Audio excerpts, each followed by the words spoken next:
As we said at the top of the show, we're down here in Mag Bay to do some satellite tagging with the Billfish Foundation and Packy Offield. The fuel docks here at Mag Bay are located approximately 750 miles southeast of San Diego in the little fishing village of San Carlos, which lies on the rugged Pacific side of the Baja Peninsula. With no airport within 100 miles, San Carlos has remained virtually unchanged over time. With limited amenities and iffy fuel supplies, Mag Bay is only accessible by larger yachts or those hardy enough to trailer their rigs all the way down from the border.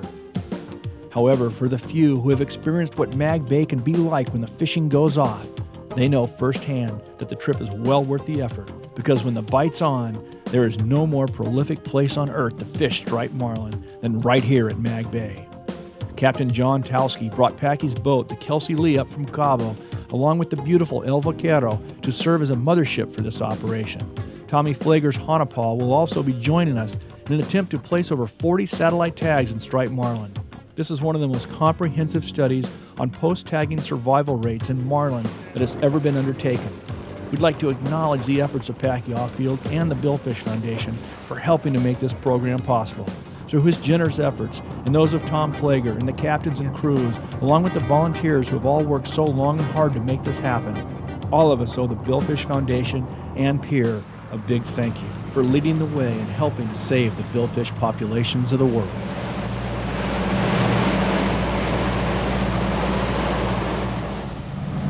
Oh, he's on that outside rigger.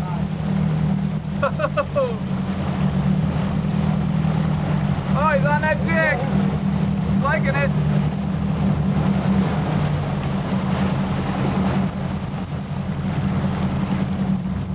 Okay, I'm bit. All right, Bobby. Oh, he dropped it. Oh.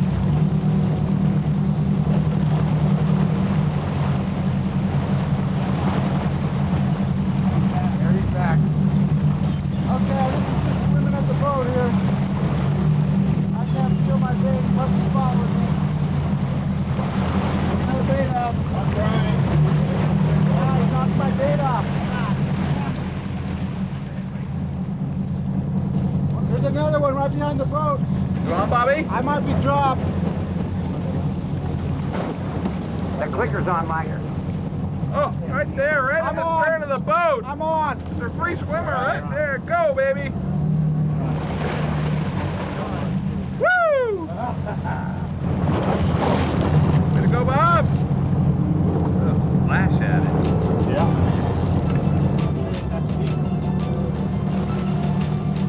There he is. Woohoo!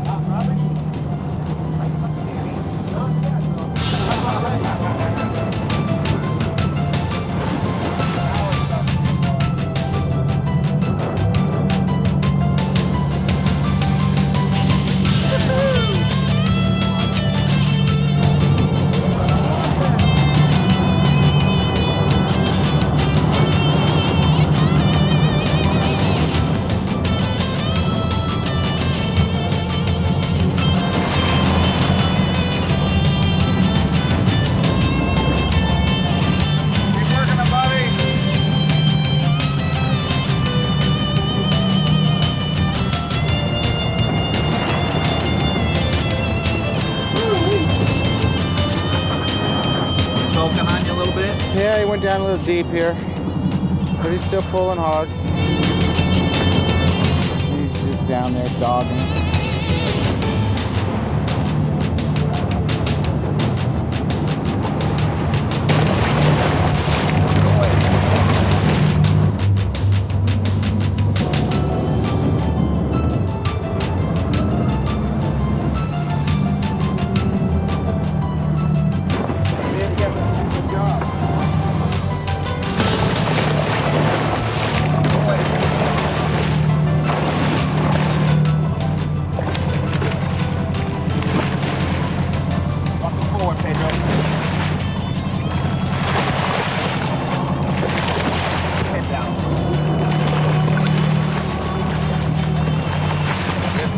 Good tag, Mike.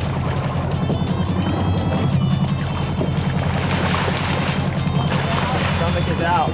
Cut him off. See the hook?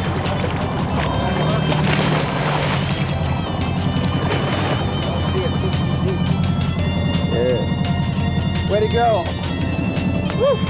That was a wet one. Yeah. Nice work, guys. There you go, Bobby.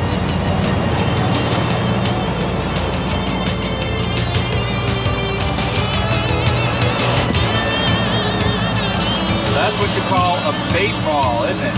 Sure is. There's some heavy bait there, isn't there, John? Real nice bait ball right above the Thetis here. Been a lot of bait the last few days. Real consistent. You sure see what these fish are doing here. Okay? We need prolific jig spray.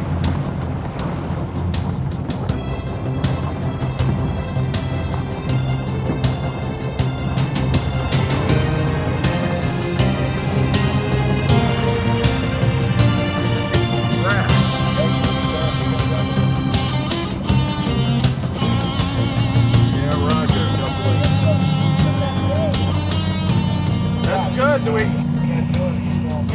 get those lines in? I'm backing up to it now.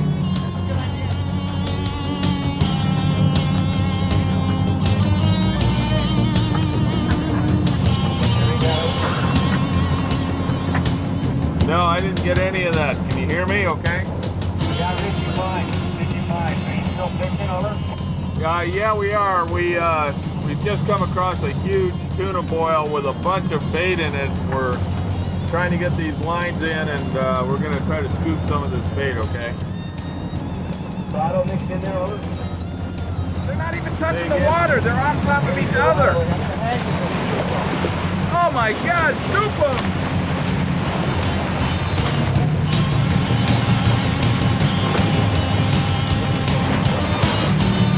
Holy cow, right on the Woo! Oh my God. Sorry. Woo!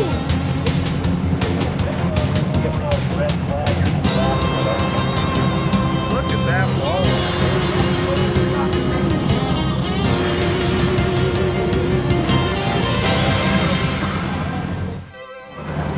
Those are all sardines, and you had just about every kind of sea life going at them, including us. Yeah,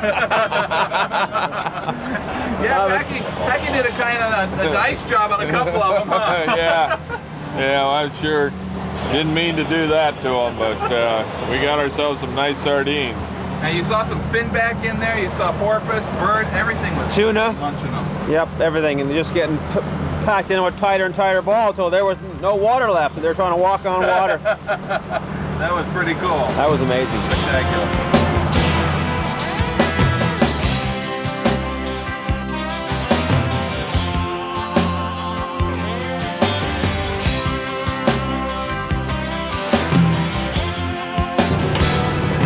We got a fish up? Good.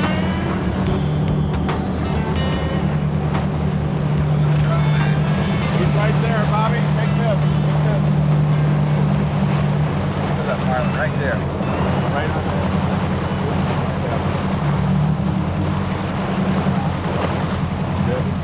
Yes. You on? Big bit. God, he fell off. Get another bait. Oh. You still got your bait? No. No, I got my bait. Real good possibility now. It's looking sweet now, baby.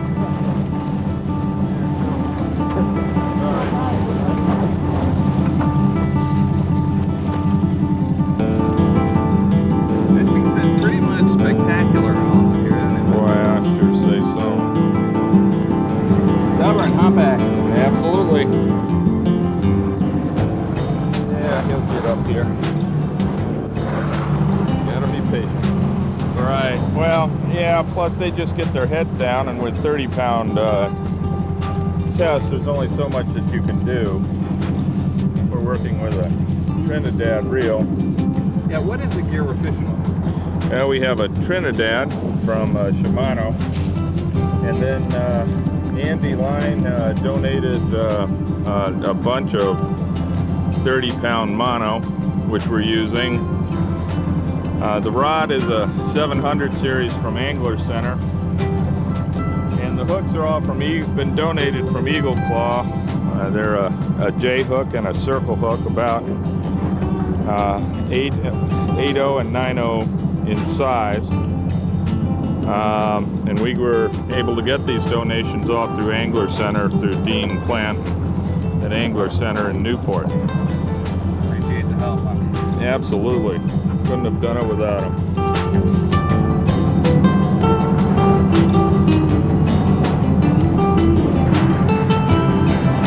Hey, go forward, John. I'm not sure who's leading who around here. That's sometimes the question on fighting fish up here, isn't it? It sure is. This is a real toughie right here. Yeah, Packy started, it looked like it was going to be a quick fight, and all of a sudden it turned into an hour.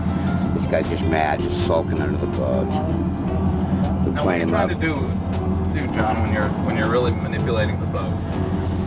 Just trying to maybe pull on him or get him to use energy, get him to tire out, so that he's easy to deal with here, especially with implementing these satellite tags. We want the fish to be, you know, safe to deal with, not too green. And just trying to, once he gets here, it almost seems like he's walking us as opposed to the other way around. So whenever we can, we'll swing the boat around the opposite direction and pull from the other side.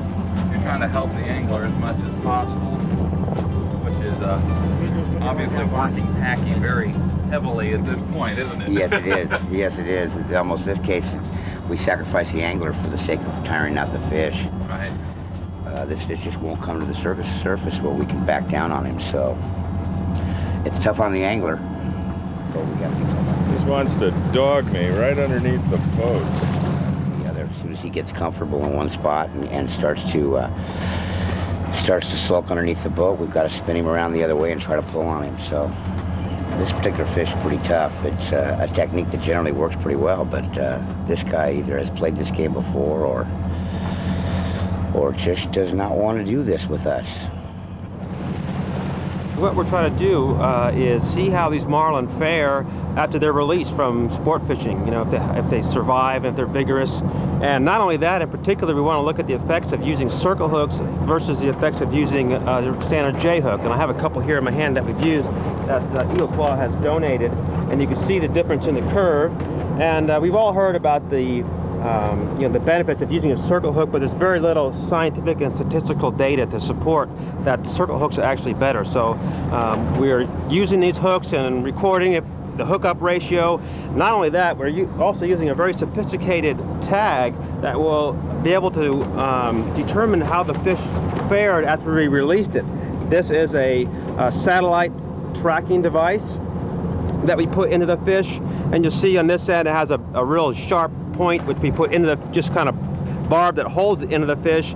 And then this tag has a pressure sensor which will tell us almost on a day-to-day basis how deep the fish was swimming, and it has a temperature sensor which tells what temperature water the fish was swimming in, and a light sensor that collects information on how long the day is and at what time noon is, and from that can get a rough estimate of latitude and longitude.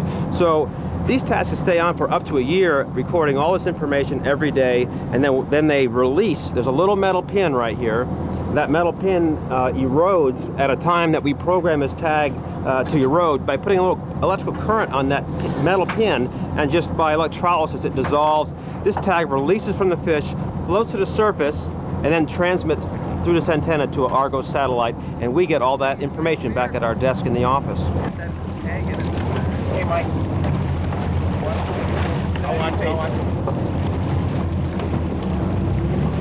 Both tags are in. Nice fish. Swimming. That is one tough Marlin. That fish will never die. I think that's absolutely right. Come on. You can't say that, but that's God almighty. You got a little worse, huh, Packy? Yeah, that makes up for all those 8 and 10 minute fish I had yesterday. How long were you on that fish? I don't know. What was the time? What's our fight time, guys? 2 hours, 6 minutes. Boy, not even that 152-pound tuna did that to me. Golly. Hey, well, nice work. Thank you. Welcome back to Inside Sport Fishing. I'm Michael Folks. And while you're taking a look at these incredible free-swimming marlin, we'd like to once again thank Packy Offield, director of the Billfish Foundation, for funding this project, along with Tommy Flager, founder of the Flager Institute for Environmental Research, and peer scientists, Drs. Michael Domeyer and Heidi DeWaal, for their invaluable efforts in helping to make this program possible.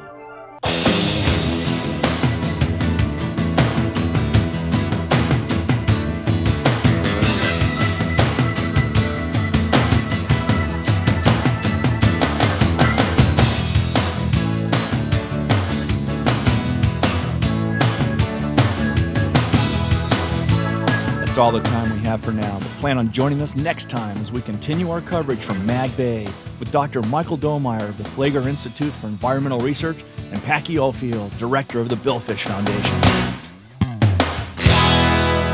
Today we're going to be returning to Mag Bay, located about 750 miles down the Pacific side of the Baja. In the fall, Mag Bay and Thetis Banks offer some of the most productive and prolific striped marlin fishing in the world. Last time, we left off with Packy Ofield and Dr. Michael Domeyer on board the Kelsey Lee, who, along with the crew on board Tommy Flager's Hanapaw, were in the middle of attempting to place over 40 satellite tags into striped marlin. All the fish were being caught on live bait, dropped back to fish that came up on our hookless teasers. All of the gear we fished was spooled with 30-pound Andy, with the drag set the same on each reel. The idea was to try and control as many variables as possible while accumulating the data. We recorded hook location and fight time for each fish, as well as the overall condition of the fish when it was released. Half of the fish were caught on eagle claw circle hooks and half on their J hooks. When we come back, we're going to be picking up the action right here off Mag Bay, so don't go away. We've got some incredible footage coming your way.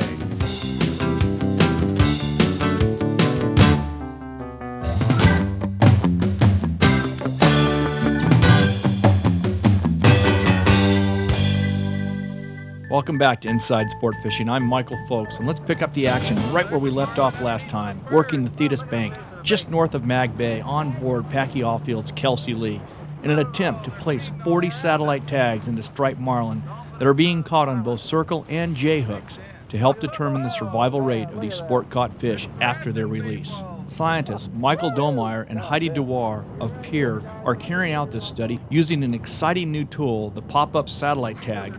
It'll now be possible to determine how many of these fish die following tag and release.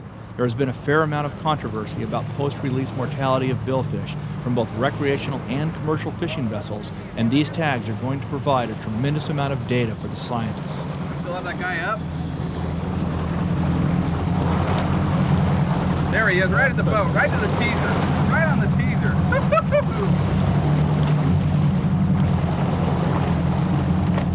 Oh my goodness. Woo! I'm picked up. You're on, huh?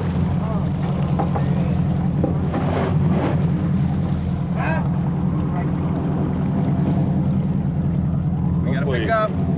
Hopefully he doesn't drop me. He might be swimming with me.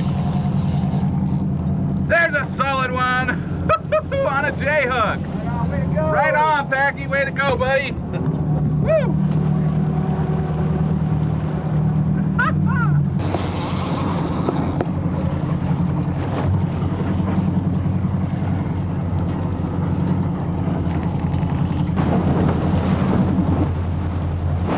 Well, this is the problem that we've found with J hooks. And this isn't the only time that we've seen this kind of thing going on, but with the J hooks, particularly on this trip, we found that we have been hurting the fish more. We're finding that some of the hooks are catching into the gill plates and really tearing them up. And we just haven't seen that with the circles, have we? No, we've not had any damage to the circle hook hooked fish. And that's pretty impressive to me. Yeah. As Packy was saying, this J-hooked fish was bleeding fairly heavily during the battle. It was obvious he had been hooked deep, perhaps in his gill plates or stomach, and was bleeding every time he came up to the surface. It's very common to hook fish deep whenever you're using a J-hook. It doesn't matter if you're dropping back live baits, strip baits, or fly lining live baits, or even using a chunk. J-hooks can be lethal. Without question, circle hooks are the only way to go. Some guys argue that it's tougher to hook a fish using circle hooks, and God knows I've missed a few fish using circle hooks, but who's to say that I wouldn't have missed that same fish if I'd been using a J-hook? The bottom line is this: if you want to help conserve and preserve the future of our billfish, or any species for that matter, start using circle hooks. When comparing the two hook types, we found that about the same percentage of strikes resulted in a hooked fish, 80%, and about the same percentage of fish were landed once hooked, 62%. It may come as no surprise that there was a huge difference, however, in where the hook actually penetrated the fish. About 80% of the circle hook caught fish were hooked somewhere in the mouth compared to just 50% for the J hooks. That means that half of the fish caught with J hooks were hooked deep, foul hooked, or hooked deep in the throat or in the gills. The really sobering news came from the satellite data. Close examination of the depth data allowed the scientists to determine that about 1/3 of all the fish we tagged and released did not survive. They were able to determine this by plotting the depth data. The fish that died were obvious because they sank to the bottom and remained there. Many of the fish that perished were recorded as bleeding when released. We had a couple of fish leadered while still hot that actually struck the transom before being released, and these fish also died. This information should be strong warning against anyone trying to catch as many fish as possible in a single day. Whenever you fight a fish and you get him to the boat, handle him as quickly and as carefully as possible. Keep him away from the transom or the hull, and take extra time to revive him before you release him. You think he's gonna be okay? He looks pretty good, actually. He looks, the The hook bleeding was stopped Yeah. pretty much right at the top of the throat. We'll know in 6 months. Yeah, if that thing pops up, like it, we will. That's right. That's a good thing about those tags, isn't it? It really gives you that accurate data. Well, the phenomenal thing about them is that unlike conventional tags, you don't have to recover the fish to get the data back, that's been one of the big limitations for studying billfish, is that they only get a few % of the tags that are put out back to get information on movements and distributions. So this is a really super powerful technology for looking at movement patterns, behaviors, and then getting at more critical issues of mortality associated with tag and release. Yeah, that's great. Good work. It's very exciting.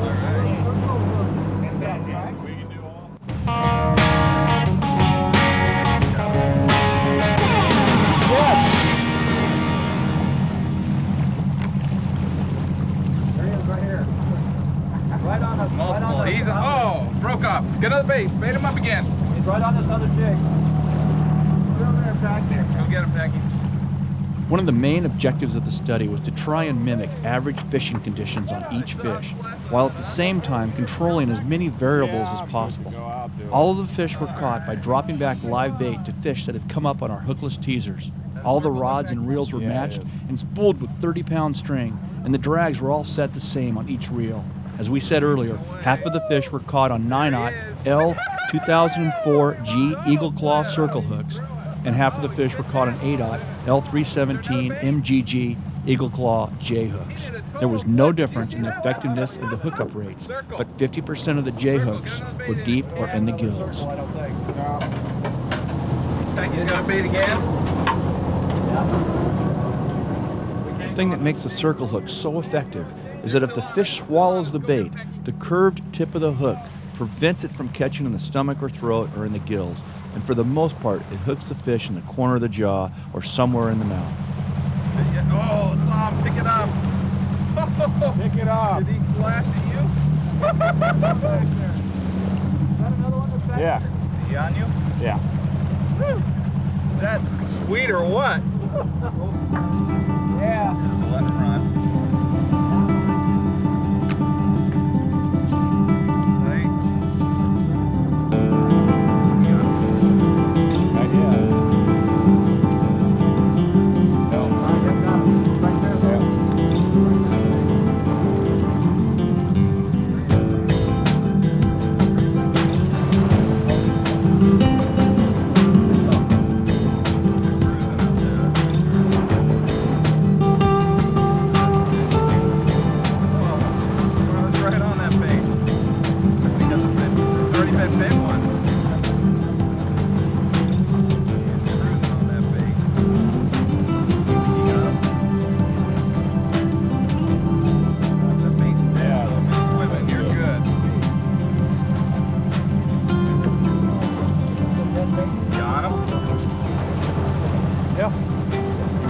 take it. He's right back there. Still on it.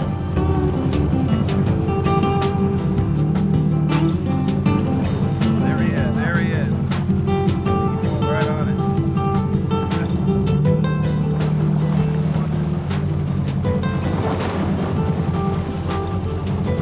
Finally get it? Looks that way!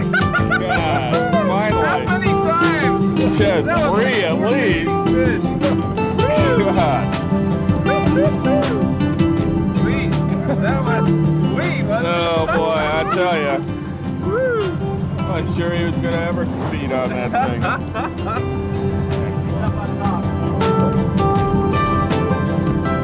He's jumping. Oh, there he goes.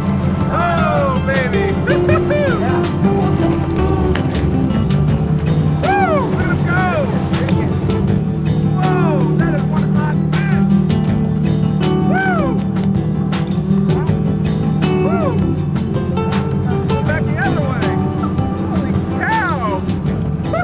This is the first post-release mortality study that I'm aware of for marlin, and what's even more interesting about it is that we're doing it with 2 different types of hook, a circle hook and a J hook, which depending on what the results are will tell us not only what the post-release mortality is of a fish caught on 30-pound test, which is pretty average for the average saltwater angler for striped marlin, but it'll also tell us whether there's a big difference between the mortality of a marlin on J hooks versus a circle hook. And based on what I've seen for the last 25 fish, I know I, for one, will probably never fish with a J hook for a striped marlin again. And why is that? You can really see the difference, can't you? Yeah, there's a significant difference. The fishes that have come up with a J hook in it have generally been bleeding. They've been hooked deep, either in the throat or in the gut. Although we've had a couple that have been hooked in the mouth, but the majority of them have been hooked deep. Where the circle hook has just been caught in the very corner of their mouths, and the fish look in much better condition. And we all like to fish these fish, but we sure don't like to hurt them. So I'm not going to go back to J hooks. This has been a big lesson for me. Yeah, right on.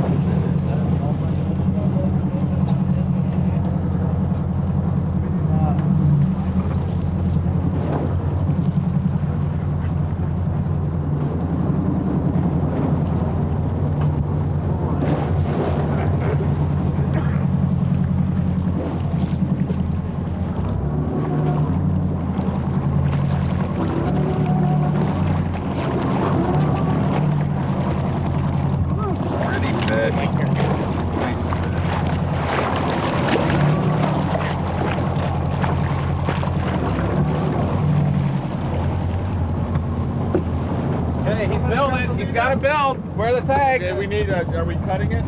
Cut. Oh, you got a man? Oh, okay.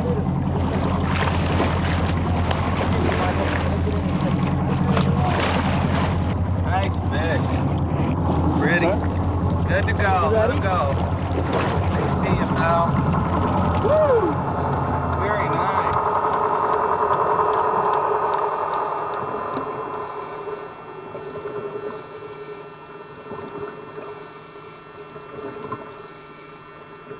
For where, but that's the way that should work, not that 2-hour deal. That was a good fish. Good fish, nice fish, a lot of fun. Another tag and more numbers. Huh? Absolutely.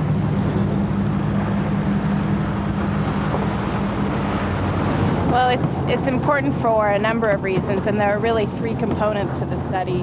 One is just to look at the effectiveness of the 2 hook types, to compare circle and J hooks and see what hookup rates are, and thrown hooks and that sort of thing. A second is to quantify the mortality, again comparing the 2 hook types, to get a feeling for how many animals actually die as a result of tag and release, and to be able to put some numbers to that. A third is to look at the long-term movement patterns of these fish. We have tags that are going to be out for 3, 6, 9, and 12 months, and over those time periods, we should get a really good feeling for what their migration patterns are, which is also important for conservation. Is if you don't know where your fish are going, it's really hard to protect them. You picked up, Bobby?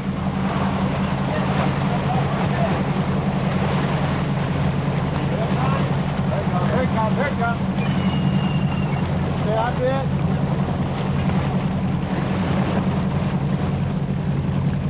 There he is. Yeah. Right on, Bob. Woo! Come on, baby. Where is it? Woo! There's nothing like that pickup, you know? Yeah. Wait to set. Yeah, when the fish are up and feeding like this, it's a lot of fun.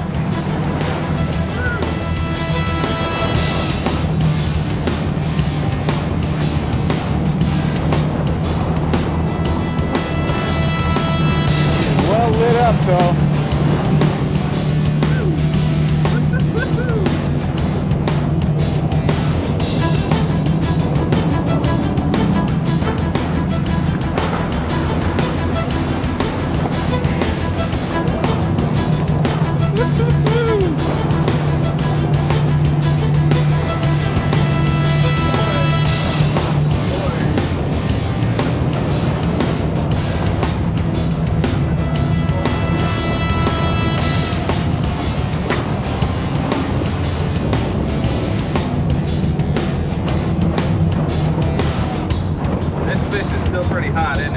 Yeah, we gotta take it easy on the leader with this one. And if he wants it, we'll let him have it. I think we're about ready here. Yeah, they can get pretty squirrely if they're hot. Is that the deal? Here we go. All right.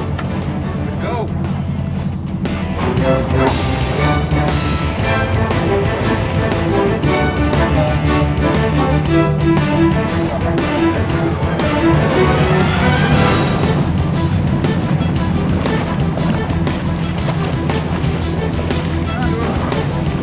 You get the tag in him? No. Tag's still here. Right here, man.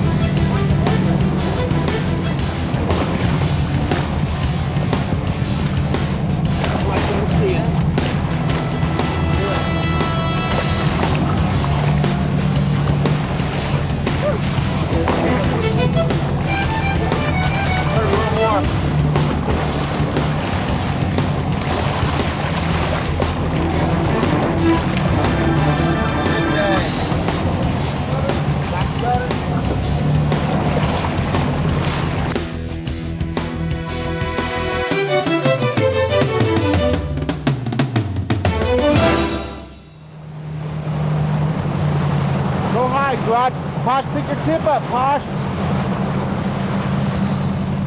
Big yet, Bobby? I'm bit. That J-hook? Yeah. You on? Ah! Fell off, bit it. Bob, there's another fish right here. I've got him right here. Right there, there's 3 right there.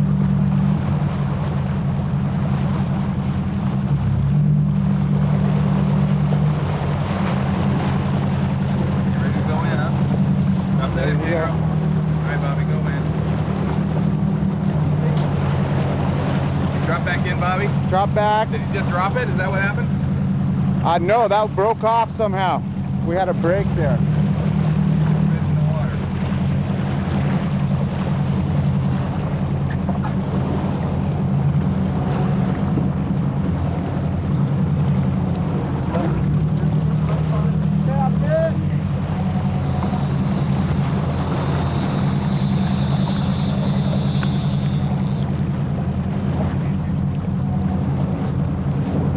You on, Bobby?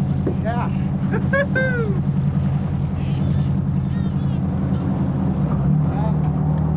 Dropped it. Nothing out there. You just dropped it again. Dropped it.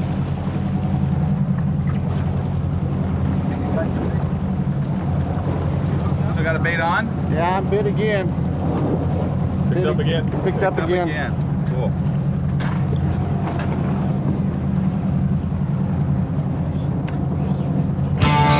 Hey, there's a biter.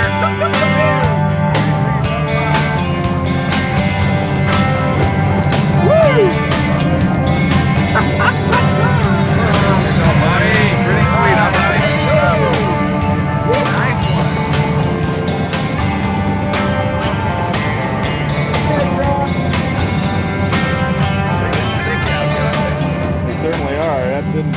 but about 30 seconds to get hooked up on that one.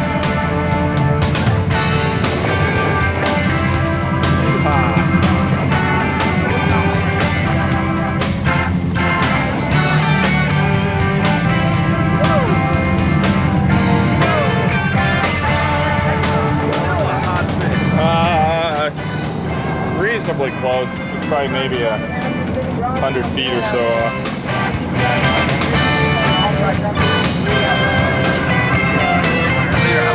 Leader? Stop angle time, start handling time. Hold it, hold it, hold it, hold it, hold it. Hold it, Bob. False alarm, boys. Oh, we almost had him, huh, Packy? You didn't like that. Yeah, he didn't like that much. He's just about done, though. He's not ready to come into play.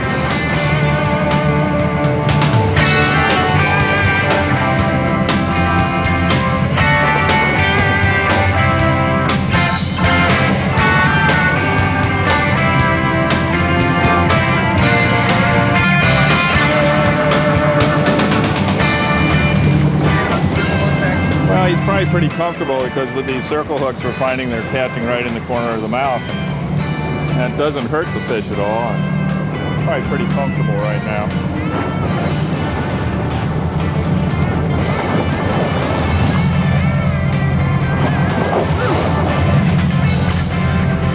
Definitely not happy.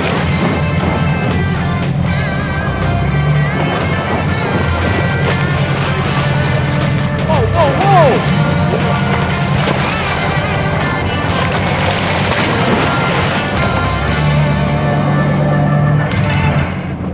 Try this leader gag one more time, huh, Packy? Start angle time, hold it.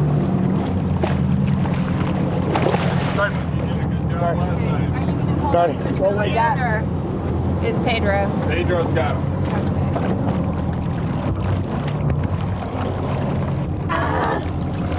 Okay.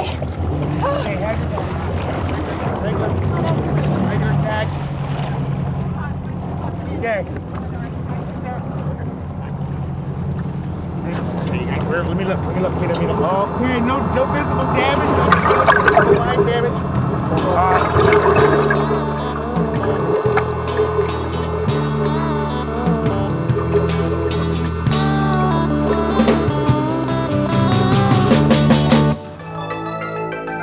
Yeah, we saw some fish up feeding right here. We got a couple baits in. We're just waiting for them to come get them.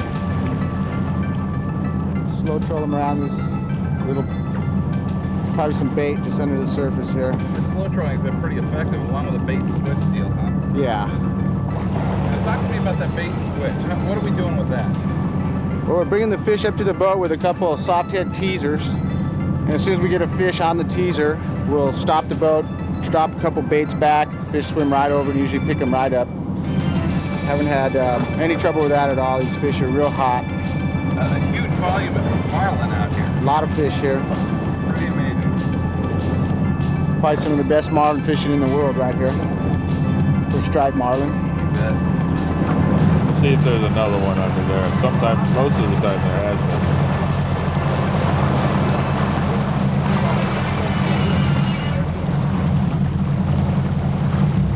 What's that, Don? Big meatball here. A lot of bait right here, right under the boat. Right underneath us? Right under the boat.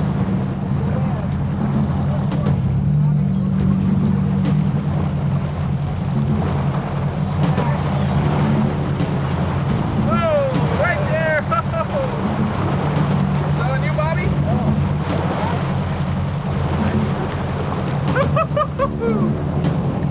There we John go. Packy. Now we're on. Saw that one. That was cool, huh? That was great. There's nothing like seeing him hit it.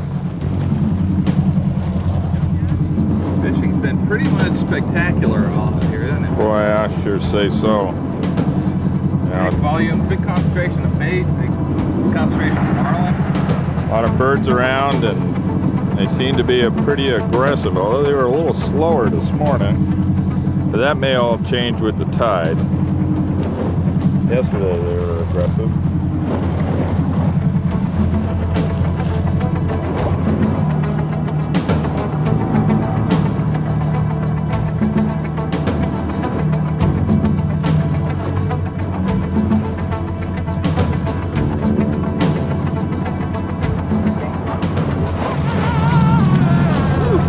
Up. He sure did. Didn't like that.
Okay, back there.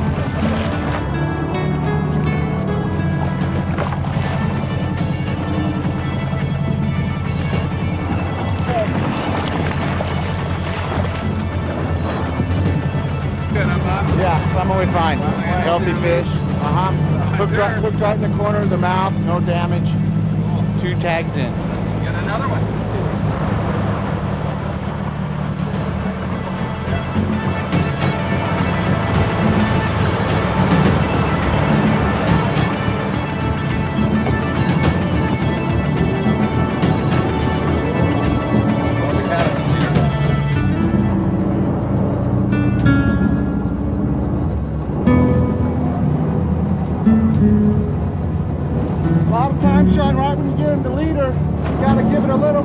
Stop the boat because the balloon of the boat is still carrying it. Okay, come back easy, John.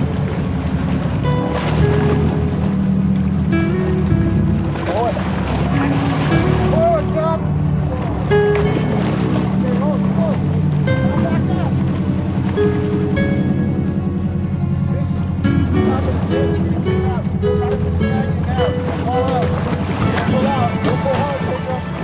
As you can see, this fish was fouled with a J-hook on the top of his head, and the team had to work fast to get both tags deployed.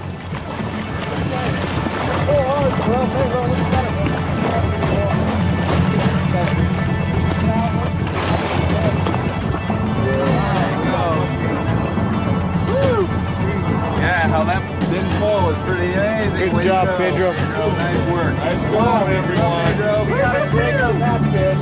Here we go, buddy. Nice work, buddy. That's a lucky fish. Most important is Jim Offield and the Elva Carroll. They've just been wonderful as a support vessel for us. Carl, Karen, and Jacob on the Elva Carroll has given us fuel, water, fed us every night. It's really been spectacular, and it's given us an opportunity to be able to fish every day without having to go back into San Carlos and go through the fueling operation there, which is really an all-day ordeal. So without all of our sponsors and without the Elva Carroll and Jim Offield's support on that, I don't think we could have done it half as well or as quickly as we did it. So it was pretty, everybody really pitched in. We also have a lot of Tuna Club guys who are out here that are doing the Circle and J-hook releases in accordance with Pier.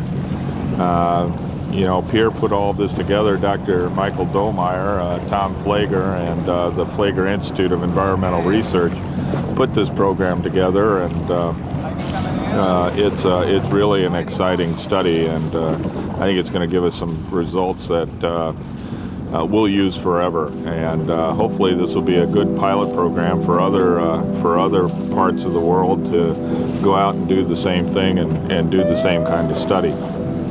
Without question, the time has come to start putting together the type of scientific data that supports what most bill fishermen already know, and that is that the commercial slaughter of these magnificent fish has to be put to a stop before there aren't any left.